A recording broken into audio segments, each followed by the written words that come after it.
Habari yako mfuatiliaji wa Sukari Media, karibu tena kwenye habari za burudani kupitia Sukari Media. Kama bado haujasubscribe, basi bonyeza alama ya kengele uwe wa kwanza kupata habari zetu.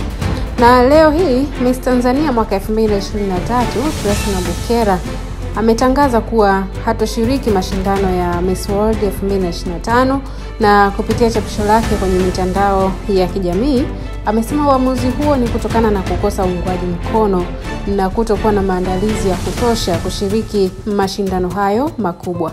Licha ya kuweka chapisho hilo, watu wamekuwa na maswali mengi kwamba ni kwa nini mrembo huyo hataki kwenda kushiriki ama kujaribu bahati yake kwenye kushiriki Miss World mwaka 2025. Sasa mwandaji wa mashindano ya Miss Tanzania Basila Mwanukuzi, ambaye pia ni mkuu wa wilaya ya Korogwe, ameweka wazi sababu ambazo zimefanya Miss Tanzania 2023 Christina Bukera kushindwa kushiriki mashindano ya Miss World, licha ya mrembo huyo siku ya leo kutangaza kushindwa kwake kwamba ni kukosa support kushiriki mashindano hayo. Sasa Basila Mwanukuzi amesema mrembo huyo hatashiriki mashindano hayo kutokana na sababu ya afya ya akili. Ndivyo alivyosema Basila Mwanukuzi, swali ambalo limekuwa likiendelea kwenye vichwa vya watu wengi kupitia mitandao ya kijamii na kuhoji maswali mengi kuhusiana na hilo.